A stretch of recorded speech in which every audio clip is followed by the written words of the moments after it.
Bom, nós vamos dar continuidade hoje na página 5 sobre a matéria Trindade, que é a matéria que nós estamos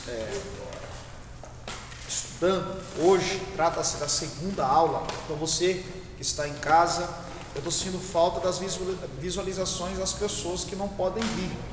Isso é importante vocês estarem acompanhando as aulas para que possam, pelo menos à distância, nesse período aí que nós estamos fazendo desse horário alternativo às terças-feiras, para que você possa pelo menos adquirir um pouco de conteúdo de vocês. Mas por hora, hoje, na nossa segunda aula, nós vamos estudar a partir da página 5 sobre a divindade de Cristo, né? O lado divino de Cristo. É importante notarmos que na nossa primeira aula, que nós tivemos nesse curso, nós demos uma introdução bastante importante. Vocês lembram das 8 divisões da Bíblia? Sim. São 4 no Antigo Testamento, 4 no Novo Testamento. Vocês lembram as 4 do Antigo Testamento? Lembra que eu falei que nós iríamos utilizar essa regrinha, né, no decorrer do curso? Sim.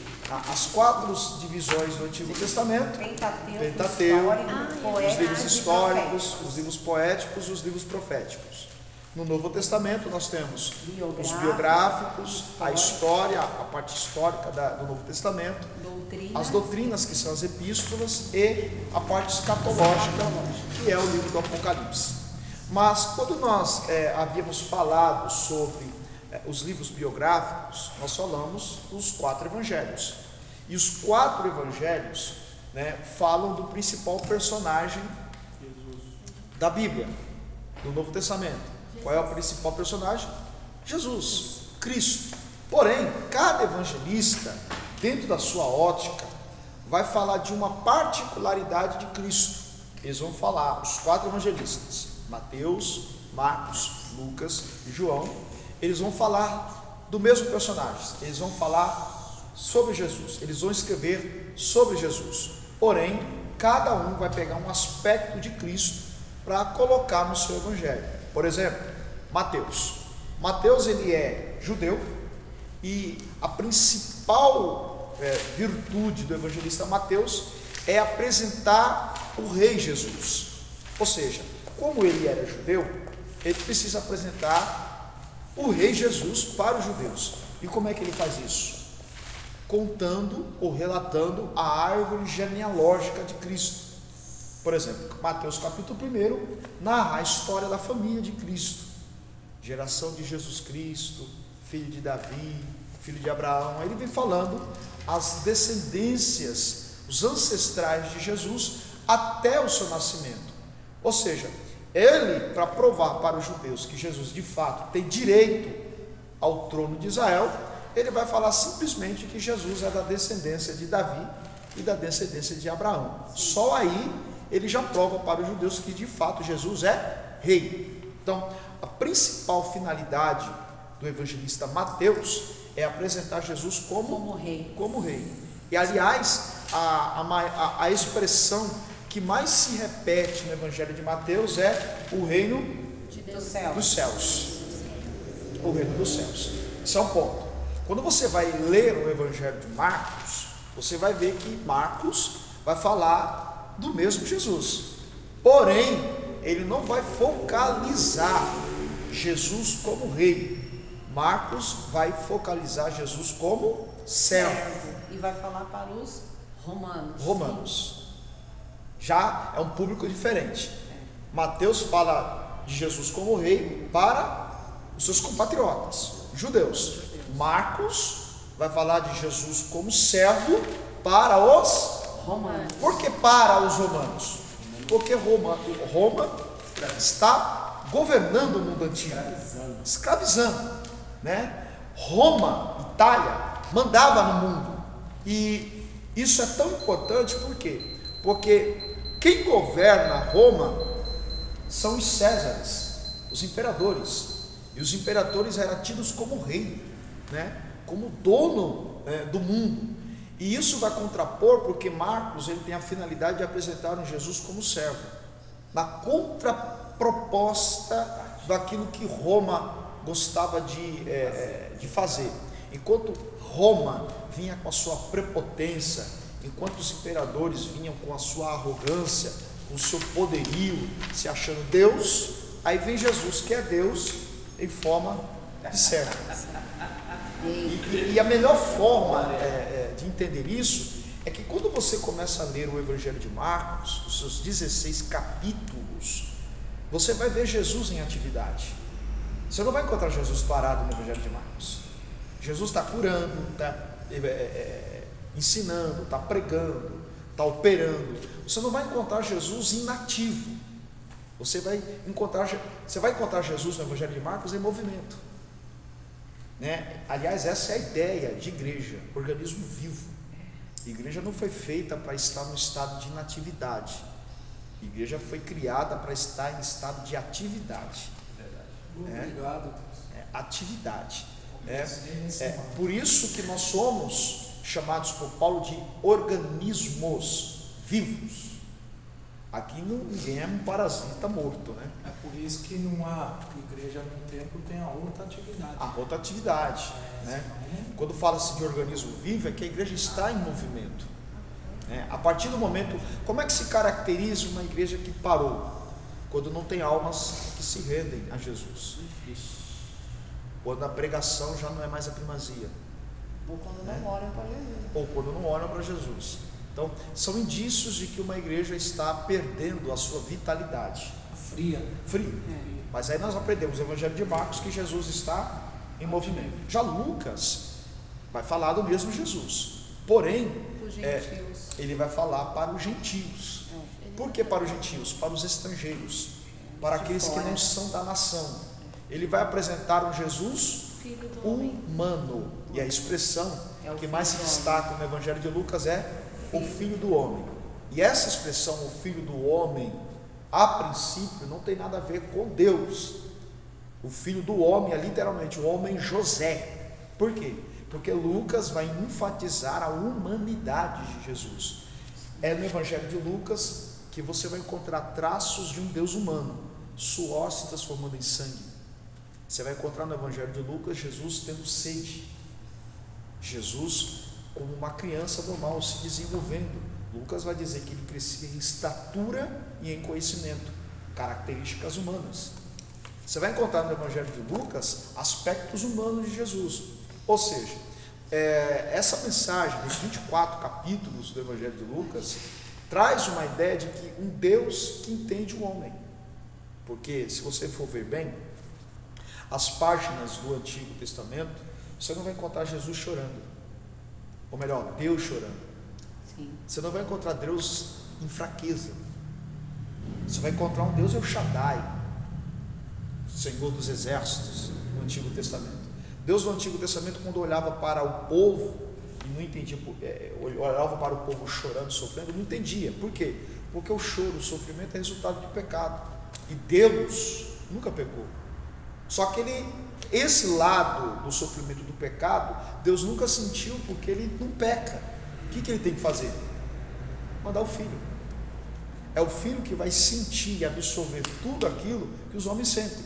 E é por isso que ele vai para a cruz, aceitar todos os requintes de crueldade, né? Fugir de todo, como é que eu posso usar o termo? Fugir de toda fuga, né? Porque os homens, a tendência é quando nós temos a tendência de, quando a dor se aproxima, quando a gente sabe que a gente vai ter problema, a gente tende a encontrar o caminho da fuga. E Jesus aceita a dor. Haja vista que quando ele está lá na cruz, ele, estou com sede, eu preciso dar o grito da liberdade, eu preciso dizer está consumado. Alguém oferece bebida alcoólica para ele. Ele experimenta, mas não bebe. Ele experimenta porque ele precisa fazer com que a sua língua se descole do céu da boca. Por quê? Porque o Salmo 69, Davi, numa visão futurística, ele vai dizer que Jesus lá no alto da cruz está com a garganta seca. Seca por quê? Porque ele já vem perdendo sangue. Desde o jardim do Getsemane, quando ele soa, o seu suor se transforma em sangue, ele vem perdendo líquido. As bofetadas, a coroa de espinho, a via cruz, ele vem perdendo líquido. Chega no alto da cruz, ele diz algumas palavras, ele vai perdendo a umidade da boca. Então ele diz, eu tenho sede. para se cumprir a profecia do Salmo 69. Alguém oferece bebida para ele, ele experimenta, mas não ingere. Ele experimenta porque ele precisa dar o grito da liberdade. Qual o grito da liberdade? Está consumado. É a partir do estar consumado que nós podemos ser livres, que a gente pode ser perdoado. Mas ele não bebe. Por que ele não bebe? Porque aquela bebida alcoólica do soldado estava ali propositalmente para fazer com que todos os criminosos de cruz pudessem ingerir aquela bebida alcoólica, e que de certa forma, quando o álcool cai na corrente sanguínea, quem aqui já bebeu sabe que amortece. Então você tem a tendência de não sentir dor, né? E ao ingerir aqueles criminosos na cruz sofrendo, quando eles bebiam aquela bebida, aquele vinho, de certa forma amortecia, e o espetáculo da cruz durava mais tempo, porque o corpo amortece e você não sente dor. Porém, o espetáculo vale mais, ou dura mais tempo. Quando Jesus bebe, ou melhor, ele experimenta, mas não bebe, ele está transmitindo uma mensagem de que ele quer sentir dor. E muitos acham que porque era um propósito, vinagre, né? Muitos acham que era um vinagre, né? A Bíblia chama de vinagre, mas é o vinagre entorpecido. Vinagre é porque era um suco de uva conservado. Entendi. No álcool. Era amargo. Amargo, né? Alcoólico. Ali tinha bebida alcoólica. Então, quando ele não quero tomar, ele está transmitindo: olha, o propósito do meu Pai é me enviar na terra para sentir o pecado e todas as dores que o pecado produz. Isaías 53:4. Exatamente, né? Homem de dores. Isaías 53:4. Isaías está chamando o Filho de Deus de homem de dores. Homem de dores, experimentados em trabalhos. Então, essa proposta ele vem também para mandar uma mensagem para Satanás. Porque se ele bebesse a bebida, o diabo poderia acusar ele e dizer o seguinte: olha, você enfrentou todas as dores, mas com o efeito de um anestésico, e não foi válido o seu sacrifício. Então ele evita tomar. Ele está transmitindo: eu quero sentir dor. E quando ele dá o grito da liberdade, entrega o espírito, aí ele entende, Deus passa a entender o que é sofrimento humano, oriundo do pecado. Porque se você ler as páginas de Lucas, você vai ver que ele chorou, ele sofreu, cansou, ele se locomoveu, ele fez viagens, aspectos humanos, tudo para lembrar. E o texto que mais caracteriza essa humanidade de Cristo é a tentação do deserto, em Lucas 4. Por quê? Porque quando o Espírito de Deus que levou Jesus para o deserto tinha como propósito, Deus tinha como propósito fazer com que o seu filho enfrentasse o diabo de frente, não como superpoderes, mas como humano, como homem. E a maior prova disso é que o diabo tenta provar isso ao contrário. Se tu és o Filho de Deus, você tem poder, você é filho de Deus, faz com que as pedras se transformem em pães. Ou seja, enquanto Deus está querendo que o seu filho enfrente todos os problemas como homem, como ser humano, e não como super poderoso, e aí eu costumo dizer que nesse momento a gente tem que ter o cuidado de não acharmos que somos super poderosos. Não existem super crentes, não existem super humanos. A partir do momento que você colocar na sua cabeça de que você pode sofrer e suportar tudo, você deixou de perder, ou você acabou nesse momento de perder o aspecto da sua humanidade, da sua fragilidade. Você está dizendo que você pode, então Deus está dizendo: então eu não posso fazer nada. A essência da superioridade. Exatamente. Já que você pode, então faz. A gente tem que parar com essa mania de ser o homem do saco, né? Sair aí pela rua, exatamente, pegando o problema de todo mundo e colocando nas suas costas. Nós não somos máquinas. E a proposta do Espírito de Deus levar Jesus para o deserto é para ele enfrentar o diabo na sua humanidade, fragilidade. E o diabo tenta fazer com que Jesus use o superpoder. Essa é a artimanha do diabo. Você é crente, você não é batizado com o Espírito Santo? Você não desceu as águas? Mostra aí um poder aí.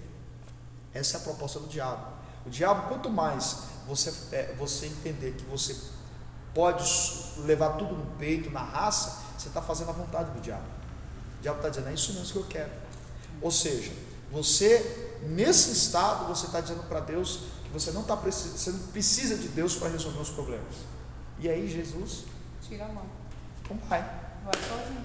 Faz conforme as suas forças. Vai até onde, para ver onde você chega. Exatamente. Então, o Evangelho de Lucas, o evangelista Lucas, tem essa preocupação de apresentar a humanidade de Jesus e mostrar para os estrangeiros que Deus não é um ser distante, que Ele está no meio deles, Ele é um homem. Já João é diferente. O evangelista João, ele vai falar de um Jesus, de um homem que é Deus. Ele já fala tipo lá do início, né? Exatamente. Ele já fala do no verbo, princípio, né? ele era o verbo, e o verbo estava com Deus. João está querendo dizer o seguinte, que Deus, ele não é um ser distante, Deus ele está no meio de nós.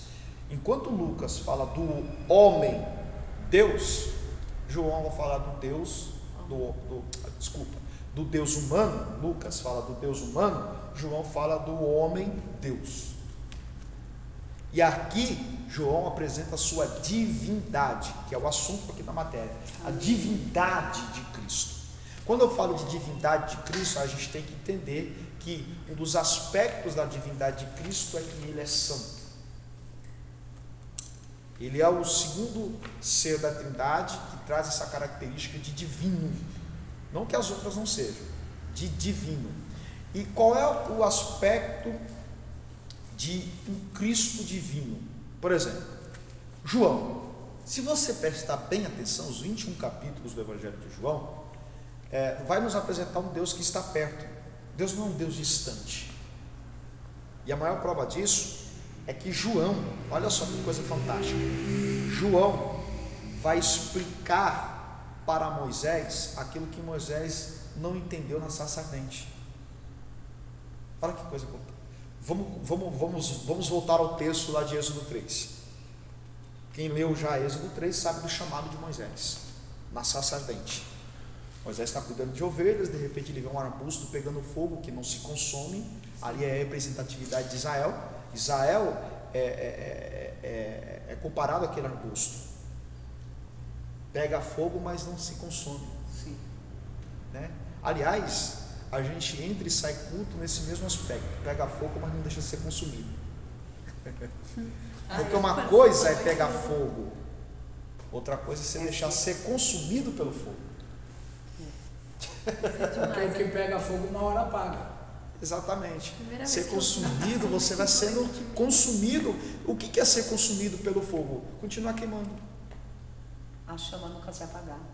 Manter a estabilidade. Estabilidade. Israel é comparado àquela sarça. Por isso que Deus se apresentou para a sarça. Ó, a sarça aqui é Israel. Eu preciso que você desça lá. Você entendeu? E lá na sarça, Deus chama Moisés. Vocês lembram do texto? Só que Moisés tem um problema.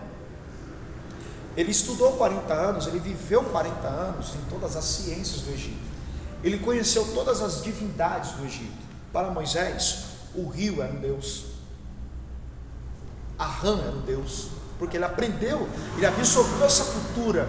Você vai ver lá em Atos capítulo 7, aliás em Hebreus 11, que Moisés, ele abriu mão de ser um egípcio para assumir a personalidade de um hebreu.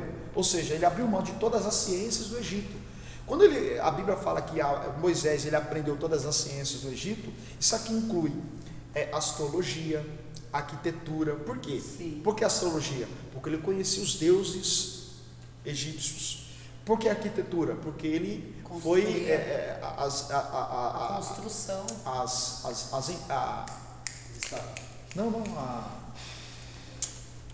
Oh Jesus, esqueci. Eu ia falar sarcófago, não, mas aquelas torres trianguladas, as pirâmides. Era ele que construía. Astrólogo, arquiteto, médico, medicina, sociologia, porque ele estava sendo preparado para ser o novo faraó. Então todas as ciências do Egito ele absorveu. Só que quando Deus fala com ele, Deus vai falando, e Moisés absorveu a cultura egípcia. Só que Moisés vai perguntar para Deus, em nome de quem? Eu vou descer lá na terra de Goz, me apresentar para os hebreus e dizer, ó, eu estou aqui em nome de quem? Aí Deus vai dizer assim, diga para eles que eu sou o que sou. Eu sou o que sou quem? Porque para Moisés e para os egípcios, o sol é Deus, a lua é Deus, as estrelas é Deus, a vaca é Deus. A Moisés, eu sou quem? Aí Deus vai explicar para Moisés, então faz o seguinte, desce lá, diga para eles que eu sou o Deus de Abraão, de Isaac e de Jacó. O Deus de Abraão, de Isaac e de Jacó eles conhecem. Eles sabem. Só que Moisés não entendeu quem é o eu sou. E o João, o evangelista, vai explicar para Moisés quem é o eu sou. Se você pegar todos os 21 capítulos do Evangelho de João, você vai ver João explicando para Moisés quem eu sou. É só no Evangelho de João que você vai encontrar isso. Só em João, não é só em Hebreus. No Evangelho de João. Em Hebreus ele se sai. Não, em Hebreus 11 vai nos dizer que Moisés abriu mão sobre Moisés. Da cultura, do glamour egípcio para absorver a cultura judaica. E em João, João vai explicar para Moisés aquilo que ele não entendeu na sarça. Porque é só no Evangelho de João que você vai encontrar isso aqui, ó. João vai dizer, eu sou a porta. Eu sou, é verdade, ponto. Eu sou a ressurreição e a vida. É João o que, professor? Agora de cabeça eu não vou lembrar. É tudo, é João todo. Eu sou o caminho, a verdade e a vida. Eu sou o pastor. Entendeu? Então, aquilo que João não entendia, Moisés não entendia, Jesus explicou no Evangelho de João. Então, é só no Evangelho de João que você vai encontrar isso. Deus é um homem que é Deus. A divindade, a espiritualidade de Jesus você vai encontrar no Evangelho de João. De que forma? Olha só, eu não sei se você sabe e já percebeu, e eu espero que isso, a partir de hoje, você comece a perceber quando você começar a ler a Bíblia, que o Evangelho de João é o Evangelho dos encontros pessoais de Deus com os homens, de Jesus com os marginalizados, do Jesus com os rejeitados. Olha só no Evangelho de João você vai encontrar Jesus e a mulher adúltera, sozinhos. Jesus vai ter com ela na areia da praia para curar aquela mulher. Só no Evangelho de João você vai encontrar Jesus e a samaritana. Só no Evangelho de João você vai encontrar Jesus e Nicodemos. É verdade. Só no Evangelho de João você vai encontrar Jesus e aquela mulher que ele chamou de cachorrinha. Você entendeu? Só no Evangelho de João você vai ver Jesus encontrando Lázaro na sepultura. É o livro dos encontros, daqueles marginalizados. Por exemplo, a mulher adúltera, aquela que era marginalizada, Jesus encontrou-se com ela. Maria Madalena, aquela que era prostituta, que tinha 7 demônios, conta o pessoal. Então o Evangelho de João vai nos explicar de um Deus divino, a divindade do Messias, a espiritualidade do Messias. E a espiritualidade do Messias faz com que eu possa ter condições de ter um encontro com ele. O véu já se rasgou. Maria Madalena realmente teve um encontro pessoal, né? Foi ela e ele. Você entendeu? Pessoal. O verdadeiro encontro com Deus, né? Primeira missionária. A samaritana. A mulher samaritana. Então você lendo os evangelhos, você vai percebendo alguns aspectos. Então, só para relembrar aquilo que nós já estudamos: Mateus, o Rei Jesus; Marcos, o céu; Lucas, o homem Deus; João, o Deus homem. Amém? Então, dentro dessa divindade, nós temos a divindade de Cristo. Página 5, você que está em casa pode estar acompanhando. Olha só, a divindade de Cristo. Pegue aí a sua cocheira. O elemento decisivo na doutrina da Trindade é a divindade de Cristo. Quando eu falo de divindade, eu estou falando de todos os aspectos que envolvem a espiritualidade de Jesus. Deixa eu explicar aqui. Alguém saberia me dizer o que seria espiritualidade?